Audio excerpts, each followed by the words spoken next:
Hi, everyone. Welcome to the show. We have Jared Feldman from iTrustCapital, and today we're going to be talking about a couple different things, but I wanted to start off talking about the recent news that came up with Ondo's OUSG being put onto the XRP ledger, being tokenized on the XRP ledger.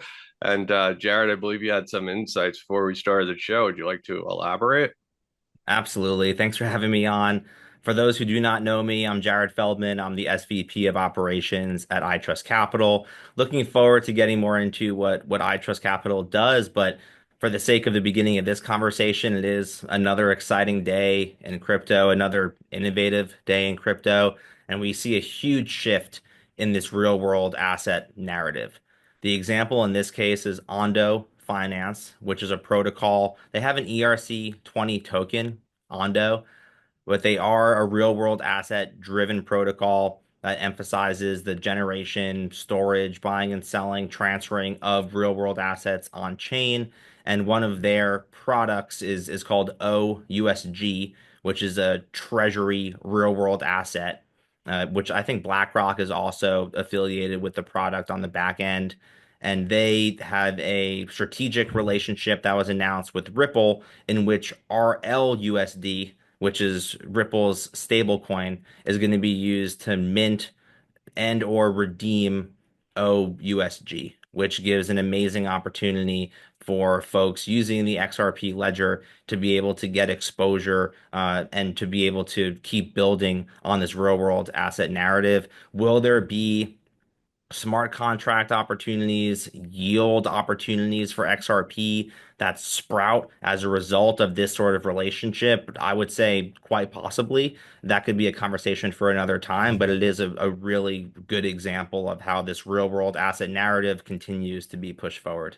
Yeah, and you got to wonder if that's a hurdle for institutions and traders, like if there needs to be some type of like pristine collateral, or if it could be, a wrapper of a wrapper of a wrapper, or do they have to use, something really close to cash or cash equivalents? We can even pivot off of the wrapper example because there are a lot of folks that would make the case that you would need to wrap XRP somehow to accomplish that. However, the way I see it, in theory, how it could work is if you wanted to deposit XRP into an escrow smart contract, which the XRP ledger permits, you would be able to mint RLUSD off of the XRP and then use the RLUSD to purchase the OUSG and then to be able to generate yield in that sense, right? So there's opportunities to be able to generate yield off of XRP in a lot of ways. This example would be minting RLUSD using your collateralized XRP to earn yield eventually off of the minted OUSG, right? Which is like your typical yield farming kind of setup in which folks find innovative ways to generate money off their money. That's really interesting. And then when you brought up escrow, it brings in a bunch of traditional finance use cases, right? Like real estate, right? Usually have some type of escrow collateral, it just opens up the door for a lot of different use cases down the road. Congress passed the Genius Act, but there's still more that needs to happen for the Genius Act to actually become law. What are your thoughts? Stable coins are a huge driver in this cycle. Look at what's happening with Circle, how everyone in the TradFi space wants to get exposure to stable coins. And the ultimate way for the United States and for crypto to benefit off of stable coins is to have fair regulation and laws around it. And the big piece here is creating payment-based stable coins and having rules and regulations around that. And a huge part of that is the government to be able to pass legislation that's thorough. And the Genius Act is kind of the first of hopefully many pieces of legislation that drives the market forward. Another piece of legislation that I think we'll see hopefully in the next few months, if not later this year, is meaningful progress on a market structure bill which would determine which regulatory entities regulate each respective digital asset. And I think when you combine the market structure bill with the Genius Act, right, whether or not they pass those together in one massive bill or do it separately, it's going to go a long way for welcoming crypto companies and DeFi platforms to participate and build in the United States, which is really the goal for everyone involved here. That's that's and when you look at just how much stable coins are being minted and compare it to the crypto market caps, there's definitely a correlation. The more money that comes into the crypto world, it's going to be a better opportunity for everybody.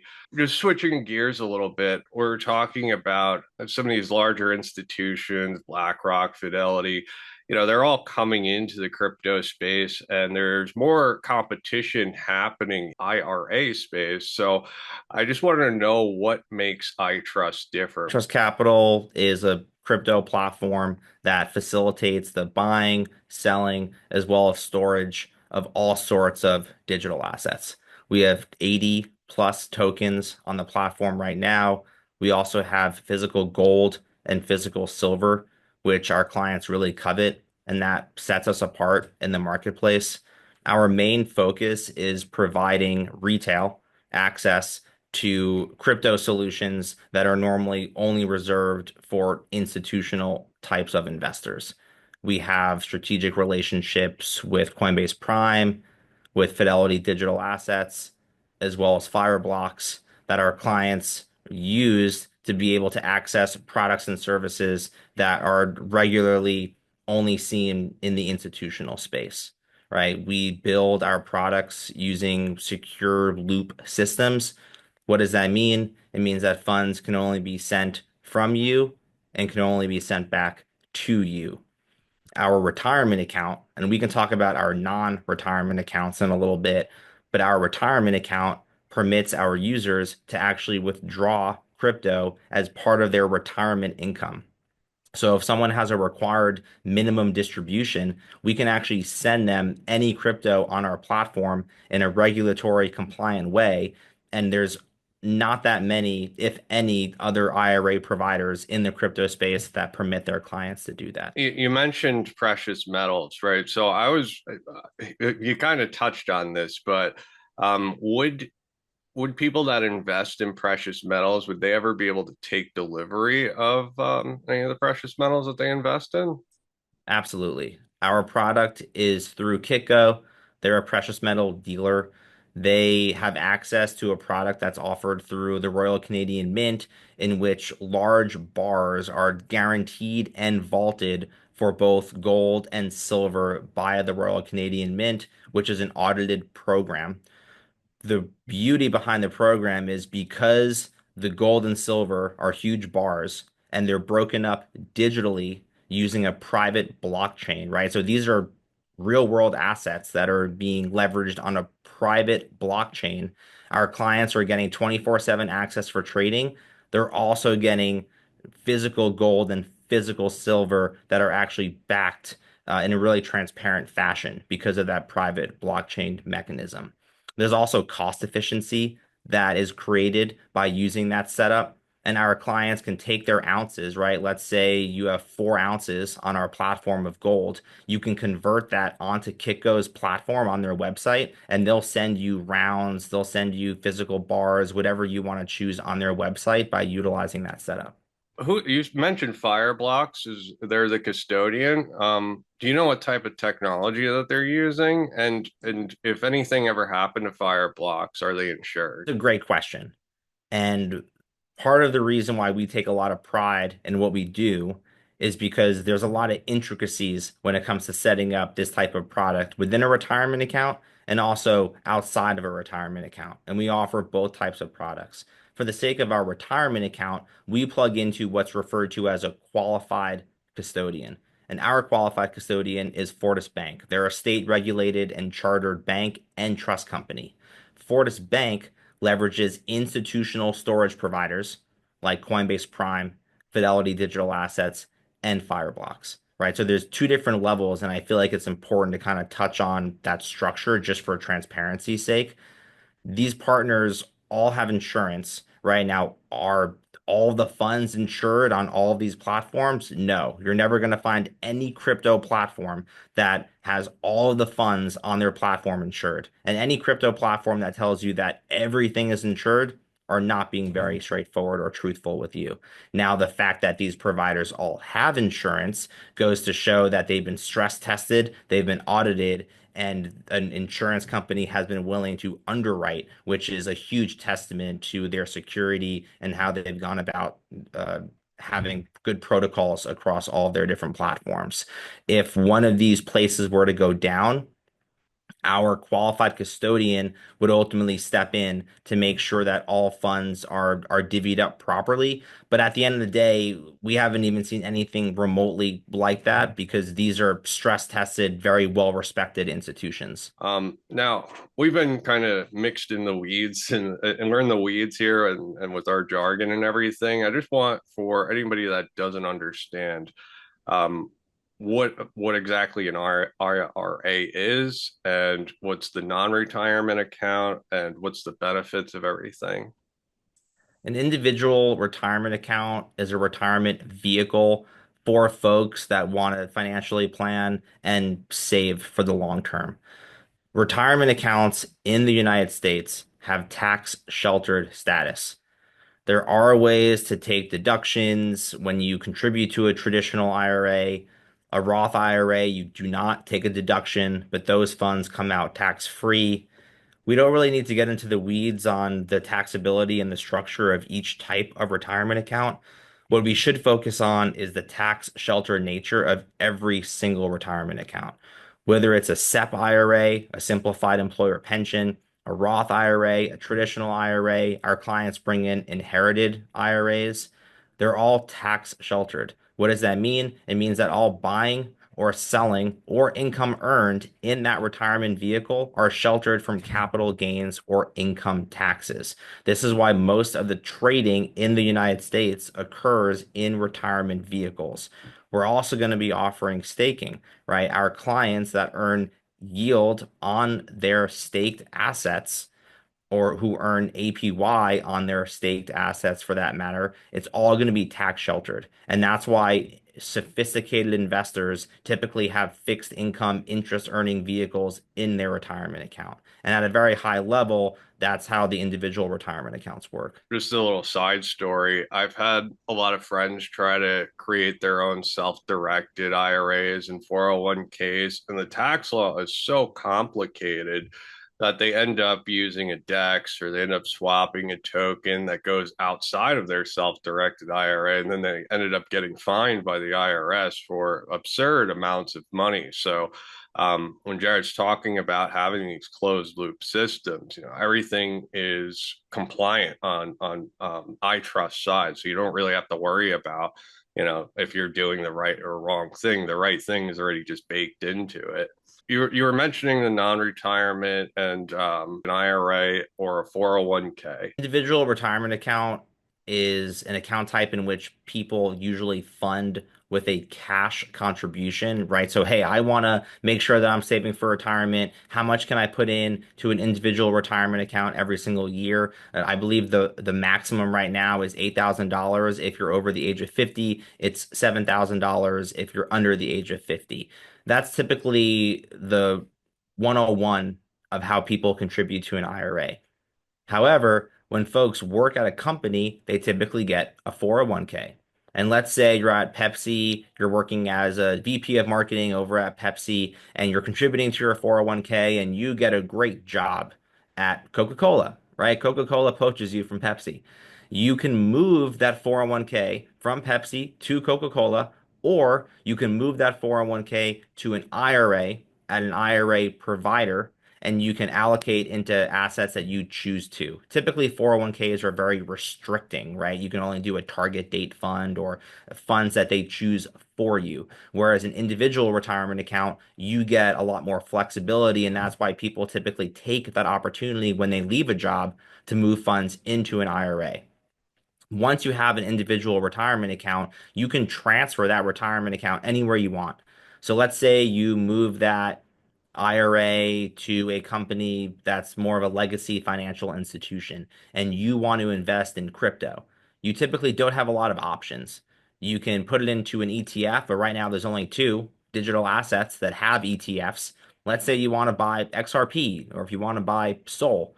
You can't really do that in the legacy system, which is why people do an IRA transfer to iTrustCapital and they can allocate directly into digital assets from there.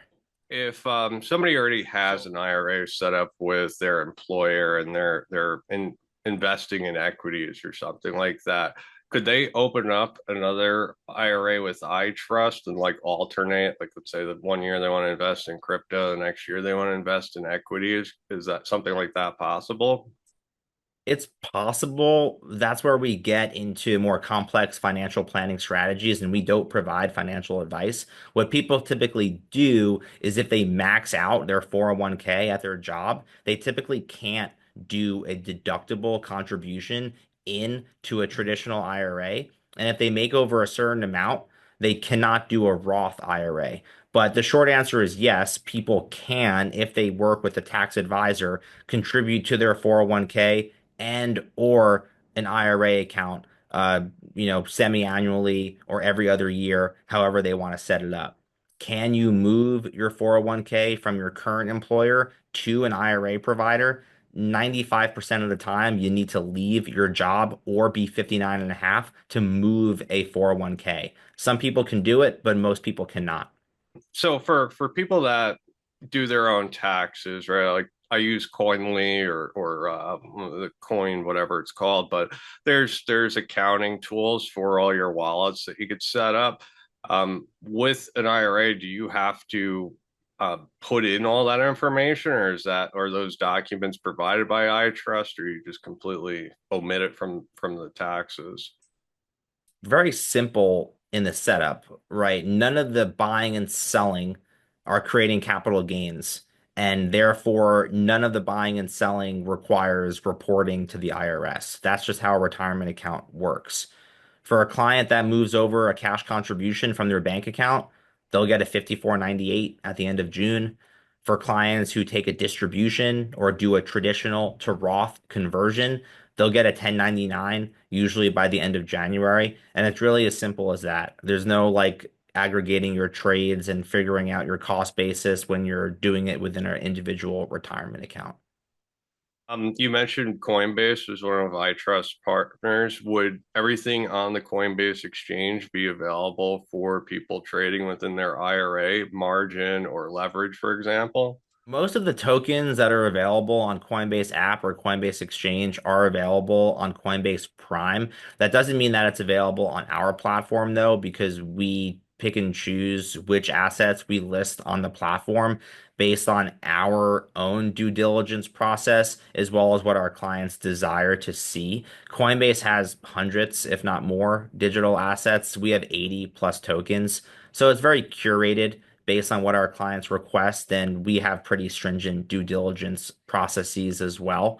So it's not exactly 100% what's on Coinbase is on our platform. We also work with other liquidity providers. We have redundancy. We don't just work with one liquidity provider. If one LP were to go down or have maintenance, we just shift over to another liquidity provider. We really emphasize redundancy in all of the different institutional solutions that we have, whether it's liquidity or storage. Well, you kind of touched on this earlier. I believe you said 8,000 was the maximum you can contribute for your IRA each year. If you're married, is that the same number? Is it 16 if you're married?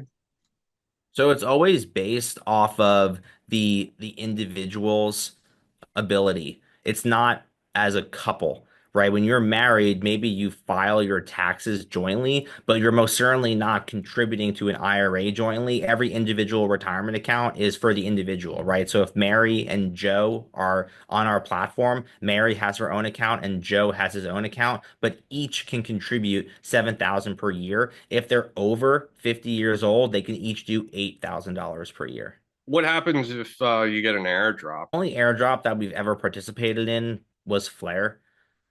We had our clients participate in 2020, I believe was December of 2020, and we participated in the Flare airdrop, and that's the only airdrop that we've ever conducted and we're active in. Will we participate in airdrops in the future? Maybe. We have a lot of other priorities, right? We just built a staking product that we're going to hard launch soon. We want to add more staking products. We would love to explore some more opportunities with other assets in the future, and I just don't know if airdrops are going to be a priority. I want to be super transparent about that.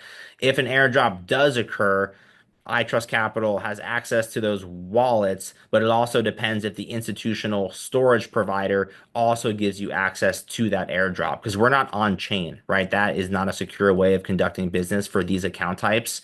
We're not on chain. So our institutional storage providers would also have to be able to store and give access to these airdrops. The point that I'm making is that we don't take the airdrops and benefit from them ourselves. It's for our clients. They belong to our clients, but whether or not we put those in our client's dashboard is really something that we're not really entertaining at this time. When you're talking about staking, I was curious if it's just on-chain staking, so proof of stake coins are you talking about, or like liquidity provided? That's a great question. We're going to be launching Solana. So it's going to be Solana staking. It'll be purely on chain. When our clients want to allocate Sol into the staking contract, they're going to do it through their dashboard. And then we make sure through our institutional staking partners and infrastructure providers that it all gets done on chain. And then when our clients want to withdraw from the staking contract, they'll end up getting whatever rewards that they've generated and it'll end up going all back into their account, including the basis that they originally put into the staking contract. We won't be doing liquidity pools and allowing our clients to earn fees on liquidity pools anytime soon. That would be innovative, but we're going to focus more on just offering more assets to stake. And you touched on this earlier, but what other accounts do you offer besides retirement accounts? We just got into the non-retirement account arena. We refer to it as a premium custody account.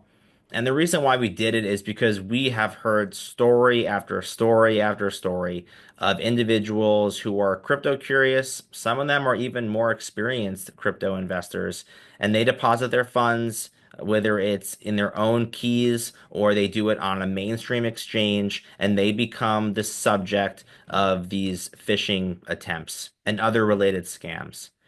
And while these folks are smart people, it's really easy when you're getting all these text messages and all these phone calls from entities that look legitimate to unfortunately fall for one of these scams. What we did as a result, we heard our clients and we feel like we listened to the extent that we created this product that puts security first. And for a premium custody account, the wallet can't be drained, right? We don't have the ability to let our clients send funds to an external wallet, which is a feature, not a bug. Our clients want something that's more secure, that gives them the ability that even if they get phished or scammed, that the bad actor can't just drain those funds. And we've seen it. We've seen people who think that they have good security, but unfortunately, their two-factor is linked to their email account. And if the bad actor gets access to their email, they also get their 2FA, they get into their iTrust account, and they can't drain a thing. But those same people during that event had one of their mainstream exchange accounts drained, right? So this is a really innovative product that we feel provides another layer of security that funds can only be sent by you. And if you want them back, they can only be sent back to you in USD using our premium custody account. That's an excellent product because there's a ton of new stories developing with kidnapping, right? We recently saw that in New York, saw it in France. The Ledger CEO, WonderFi, he got kidnapped. So not only is it security from like wallet draining, but if you're, ever in a situation where somebody's demanding money from you, if you don't have the accessibility, you don't have it, right? So it's a feature for that aspect as well. Now, for the gold bugs out there, a lot of what they're invested in is kind of counterparty risks. They want to take their money out of the system. And I've noticed it's not just happening in crypto. I'm seeing a lot of scammers are targeting elderly, having them transfer all their money to gold, and then some guy comes and picks it up. And I'm seeing like police videos of people coming and picking up gold, and the cops chase them down and try to get the gold back.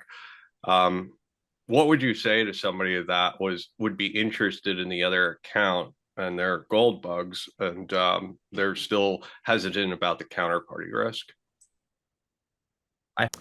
And with the price of gold near its all-time high, criminals are cashing in big time. The scam typically starts with a pop-up ad on your computer, phone, or tablet saying your device could be jeopardized. The message includes a number to call. On the other end of the line is someone posing as a tech company rep or a federal agent. We got a lot of things to discuss. Charles Johnson, assistant special agent in charge at the Cleveland FBI, tells me the imposter will try to convince you that your bank account was hacked. We need to get your money out of that financial institution, put it into something safe until we can then correct the issues, and then we'll put your money back in. In order to secure your savings, you need to convert your money into gold bars and give them to the government. Would you know how to get gold bars? No. Right. So that's what I was thinking when you were talking about it. I was like, how do you even go about doing that? They'll walk you through it. That's how well rehearsed and scripted they are. This happened to Chris Owens. He was told to bring gold bars to a grocery store and meet up with a federal courier. I bought the gold bars. I put the package in the back window as required. I asked you for my agent. He nodded. He never said anything to me. He then drove off. Chris realized too late that it was all a hoax. He lost $80,000. I fully understand that. We take a lot of pride in the fact that our product and our website is kind of like bowling with the gutters up.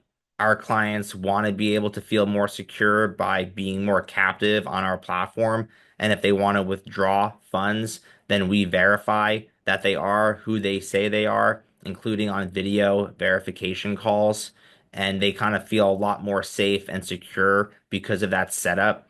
When it comes to verifying the actual gold, this is why we work with a very respected and well-vetted dealer like Kitco. And then Kitco plugs directly into different products. Our particular product is through the Royal Canadian Mint, and all of the gold and silver are backed one-to-one. It's audited and it's guaranteed, right, by a government entity for a very large country, right? So we really feel like it's a really great setup, and the proof is in the pudding, is what I always say. And our clients have been taking withdrawals and delivery of their gold and silver for years. I've been here for 5 years, and clients have been regularly taking and redeeming their gold and silver without an issue.